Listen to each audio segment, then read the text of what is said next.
네, 여러분 안녕하세요. 카랩 박지훈 기자입니다. 저희는 지금 BMW M760Li를 타고 영종도에 있는 BMW 드라이빙 센터로 가는 중인데요. BMW 오토살롱이라는 행사에 참석하기 위해서입니다. BMW 행사니까요. 우리 그 BMW의 슈퍼카 오너죠. 저희 118D를 오너를 소유하고 계신 오너분 모셨습니다. 안녕하세요. 내가 평소에 118D를 타고 다니긴 하지만 지금 타고 있는 건 M760이잖아요. 네. BMW 전체 라인업에서 가장 싼 차랑 가장 비싼 차를 지금 극과 극을 체험해보고 있는 셈이죠. 그렇죠. 근데 별 차이 없네 내 차랑. 역시. 저 오늘 BMW 오토살롱이라는 행사를 가잖아요. 네. 그 행사의 주제가 뭔지 아세요? 오토살롱? 네. 뭔가요? 화제예요, 화제. BMW랑 화재 뭔가 떠오르시지 않습니까? 거의 정확히 1년 전 그렇죠. 요맘때 BMW 화재 사건으로 온갖 뉴스를 도배했었단 말이에요. 그때 어디 주차장 가면 BMW 주차 금지 이런 맞아요. 실제로 표지판을 보기도 했었고 네. 그런 많은 문제가 있었는데 지금 정확히 1년이 지나고 또다시 여름이 찾아왔어요. 네. 많은 사람들이 야 올여름엔 BMW 또 불나는 거 아니야? 때맞춰 BMW가 화재 예방 오토살롱을 열었어요. BMW에게 사실 화재라는 단어는 굉장히 가슴 아픈 기억일 것 같은데 오늘 과연 어떤 얘기를 하려고 저희를 불렀는지 한번 현대차의 에어백 뭐 이런 수준. 한번 알아보도록 하겠습니다.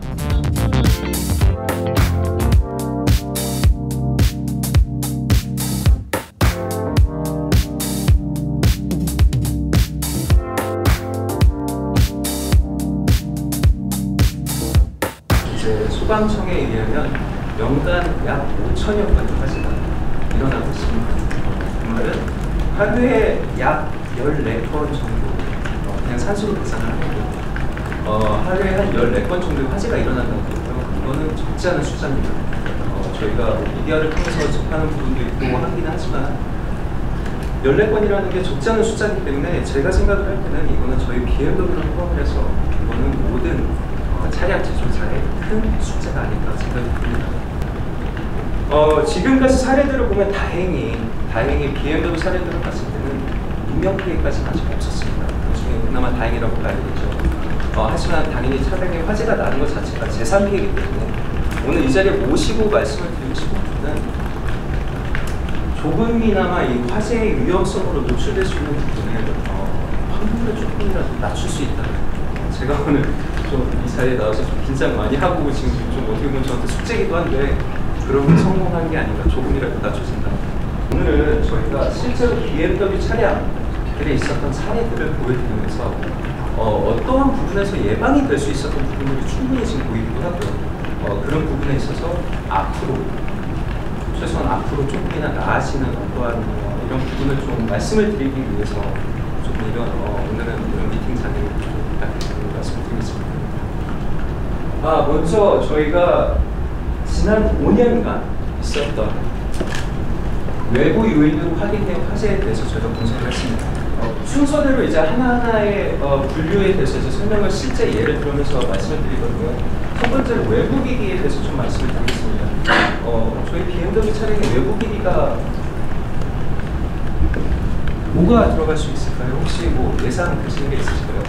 외부 기기가 뭐가 들어가죠? 블랙박스. 맞습니다. 블랙박스고요. 대부분의 이유, 그러니까 화재 이유는 블랙박스에서 일어난다고 보시면 됩니다. 이게 왜 그럴까를 좀 생각을 해봤는데요. 한국 국내에서 사용되는 블랙박스의 사용률은 제가 장담하고 말씀을 드릴 수 있는데 전 세계 어떤 나라와 비교를 해도 1등입니다. 지금 여기 차량들 가지고 계신 분들 다 블랙박스 하나씩은 다 가지고 계실 것 같아요. 실제 일반적인 외부 기기 설치가 되어 있는 부분을 저희가 데몬스트레이션을 했습니다. 저희 차량을 가지고 실제 어떻게 차량에 이게 설치가 되어 있는지 일반적으로, 그리고 그게 끝난 다음에 그게 왜 문제가 되는지에 대한 하나하나 이제 실험 영상을 좀 준비를 했습니다. 우선 보시면은 가장 먼저 시작하는 점은 보조 배터리입니다. 보조 배터리가 들어가게 되고요. 그리고 이제 파워 소스가 되는 전선 배선에 퓨즈 박스로 연결이 되는 부분. 그리고 이제 앞으로 카메라 쪽으로도 선이 넘어가야 되니까 들어가는 부분, 이런 부분이 있는데 좀 쉽게 보여드리기 위해서 이런 다이어그램을 좀 준비를 했습니다. 파란색은 저희 BMW 제품이라고 보시면 됩니다. 이 빨간색 부분은 이제 외부 기기가 어떻게 설치가 되어 있는지를 좀 보여드리는 건데요. 이거를 보면 어디가 잘못됐다라고 말씀을 드리기 좀 지금 상태에서는 좀 어려운데요. 아까 보여드린 보조 배터리가 들어가고요. 파워 배터리 퓨즈 박스를 지나서 뒤에 카메라로 연결이 되고요. 그리고 당연히 앞에 카메라로 연결이 됩니다. 그러면 이게 왜 문제가 되는지 다음 실험 영상을 좀 보여드리겠어요. 설명을 좀 드리도록 하겠습니다. 이거는 이제 가장 큰 원인 중에 하나인 배선이 불이 드는 모습입니다. 전류가 낮은 용량의 배선. 이 배선이라는 게 거기에 정해진 스페시피케이션이 있습니다.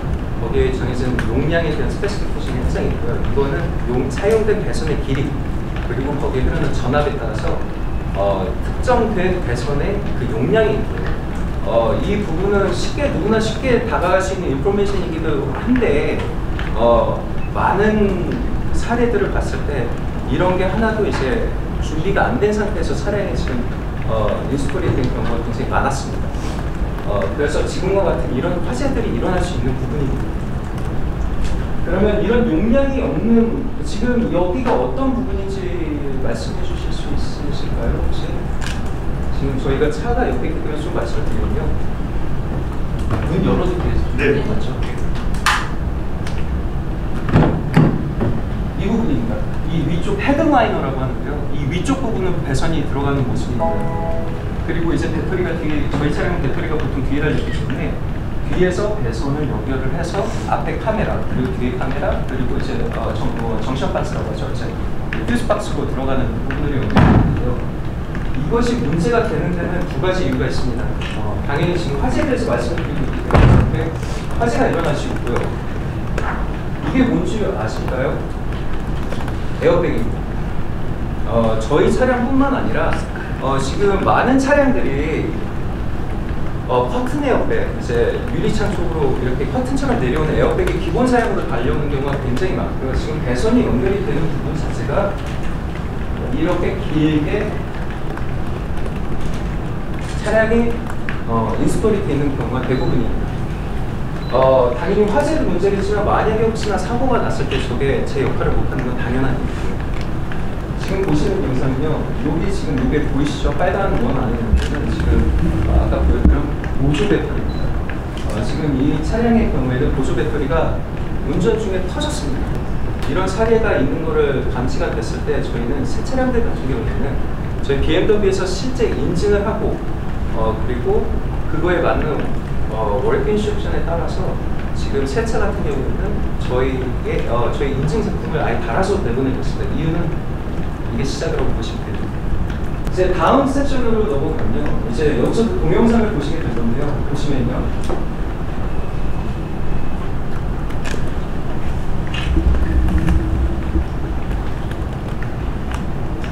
실제로 있었던 저희 조사 중에 일어난 CCTV 영상을 저희가 입수를 한 겁니다.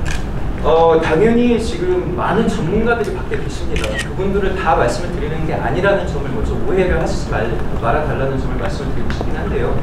너무나 많은 차량들이 있고 그리고 수입 차량은 저희를 포함을 해서 많은 유럽 차량들이 또 있잖아요. 그리고 일본 차량들도 있고 기본적인 틀은 비슷하다고 생각을 하셔도 되는데 아까 말씀드린 것처럼 많은 전장 시스템이 들어갔잖아요. 그게 가장 다른, 그러니까 로케이션적으로 어떤 방법으로 커뮤니케이션을 하는지 그런 부분에서 좀 다릅니다. 근데 외부 업체들에서 당연히 지금 말씀드린 것처럼 이제 많은 전문가들이 계시지만 각 특정 회사에 제대로 된 이 인포메이션을 다 가지고 계시기는 부담이 되죠. 그러다 보니까 그런 잘못된 예를 들어서 이쪽 회사에서는 차량이 이렇게 돼 있었는데 이쪽 차량을 해보니까 다르더라 하는 게 모르시고 작업을 하시는 이런 사례가 생길 수 있습니다. 지금 이 차량 같은 경우는 히스토리가 있습니다. 제가 기억하는 게 맞다면 이게 7시리즈예요. 저희 7시리즈 중에 한 차례거든요. 이 차가 이제 화재라고 접수가 되기 직전에 외부 업체에서 차량 후방 추돌로 인해서 수리를 받았더라고요. 근데 후방 추돌 사고로 인해서 수리를 받았다고 화재가 일어나느냐 굉장히 드문 경우기는 한데요. 좋은 예로 말씀드릴 수 있을 것 같아서 오늘 가져왔고요. 쉽게 생각을 하시면 차량 후방 추돌 사고가 일어나면 여기 배기 머플러가 있죠. 배기 머플러가 당연히 변형 또는 손상이 생길 수 있습니다. 근데 이제 제가 고객의 입장이라고 하면 이거를 뭐 보험 처리를 하실 수도 있고 사고가 나면 오래된 차들 같은 경우에는 솔직히 보험 처리하는 것보다 비용을 쓰고 그냥 하시는 경우가 더 많을 수도 있을 거라는 생각이 드는데 이런 사례들이 대부분 이제 비용적인 문제에서 나오는 경우도 굉장히 많습니다. 원래 월킹 스트럭처 대로라고 하면 이 목표는 보완이 됐었어야 합니다. 보완이 되지 않은 상태에서 억지로 이제 원래 모양대로 좀 맞추시겠죠. 맞추다 보니까 원래 있어야 될 자리에서 이탈을 했고요. 이탈을 하면서 이제 범퍼의 변형이 생겼습니다. 저희 오리지널 파트하고 이제 튜닝 파트 가장 많이 진행이 되는 튜닝적인 부분에서 조금 어떻게 파트가 다른지 좀 먼저 보여드리기 위한 부분이고요. 보시면 여기는 뚱뚱한 애들도 좀 있고 이쪽에는 여기는 아무것도 안 붙어 있는 부분이 있죠. 이 보시는 부분이 이제 촉매기 이제 캐러멜 펌버러랑 똑같은데요. 이제 매연 감지 장치죠. 필요해서 들어간 파트이기는 한데 만약에 저 파트가 없으면 차량 출력에는 어떤 관계가 있을까요? 약 10% 정도의 출력을 상승시키는 효과가 있습니다. 그렇기 때문에 굉장히 손쉽게들 많이들 하세요. 뭐 가격은 천차만별이긴 한데요. 그러면 이거를 했을 때 어떤 유용성이 있는지 3,000km도 안 되는 새 차량이고요. M3 차량입니다. 굉장히 스포츠카죠. 빠른 차 좋아하시는 분들은 당연히 굉장히 큰 소음도 좋아하고 이제 차가 좀 더 다른 차들보다 좀 빨리 달릴 수도 있어야 되고 그런 부분은 생각을 해서 많이들 작업을 하시는데요.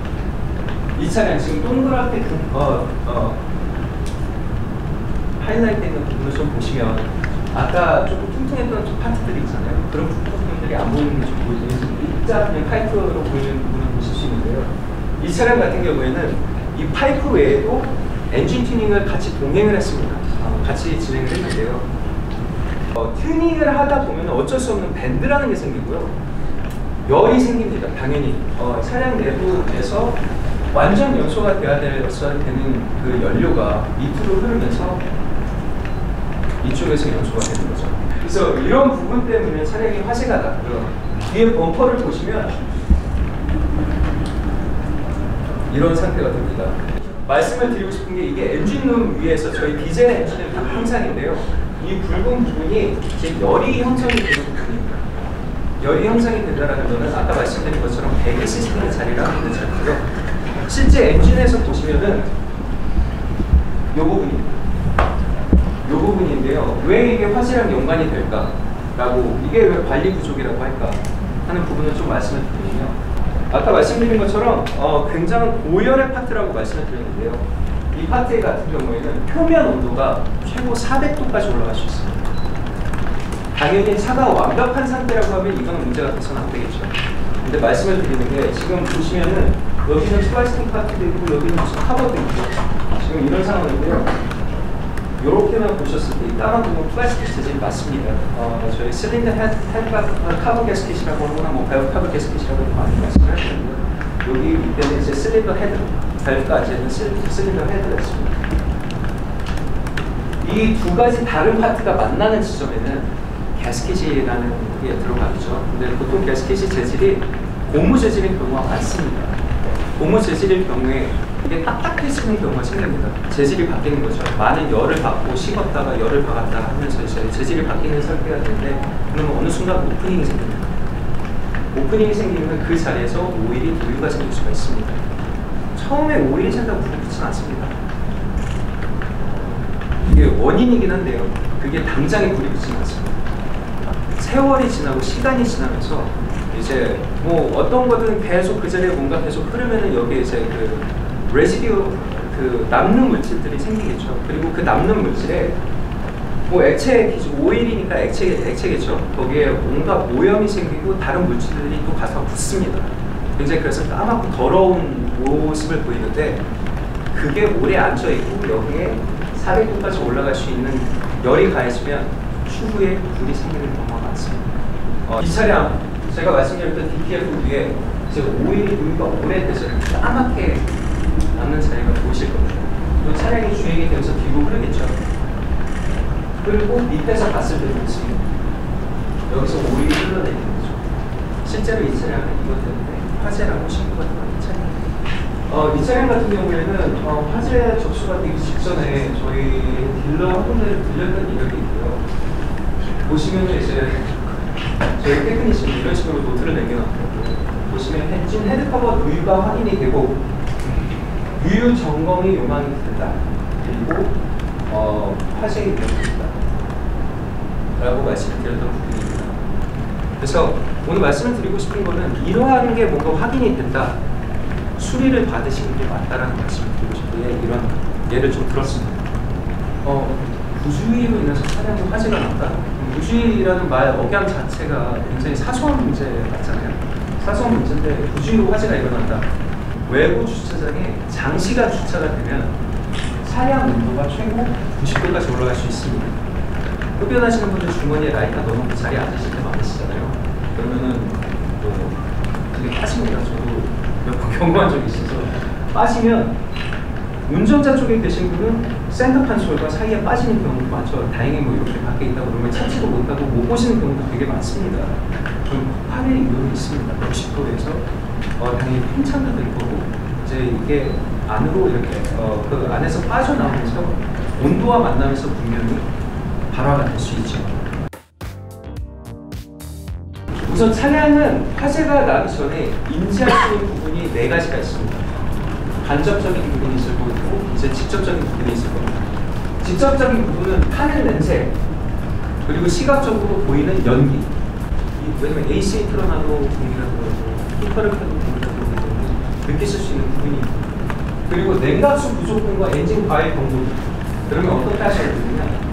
2차 사고, 당연히 고속도로 주행을 하시거나 그럴 때 2차 사고를 방지하기 위해서라도 안전한 곳으로 차를 바로 움직이셔야죠. 여기서 주의사항을 하나를 말씀을 드리면요.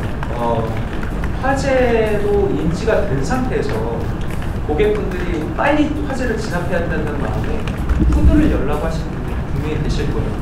근데 후드를 여는 게 맞는지 안 맞는지에 대해서 말씀을 드리면 절대 여시는 게 안 되는 거예요.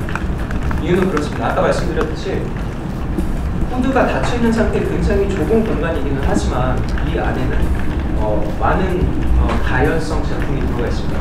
휘발유도 들어가 있고 전장적인 부분이 들어가 있고 휘발유 특히 휘발성이 있는 부분은 불이 한번 붙기 시작하면 굉장히 빨리 진행이 됩니다. 근데 여기서 후드를 여시면 어떤 역할을 하시냐면요. 이렇게 캠핑 하실 때 불 덮으시려고 부채질 하시잖아요. 여는 순간 대량의 공기가 유입돼요. 그래서 대량의 공기가 유입되고 불길이 이제 치솟아 오를 수 있는 가능성이 굉장히 큽니다. 근데 뭐가 됐든지 가장 중요한 건 안전이죠. 그래서 후드는 안전이 맞습니다. 당연히 119 전화하셔야겠죠. 차가 이제 타고 있으니까 119 전화하셔야 되는 건 특별히 말씀을 안 드려도 되는데 BMW 오토살롱을 마치고 사무실로 돌아가는 길이에요. 네.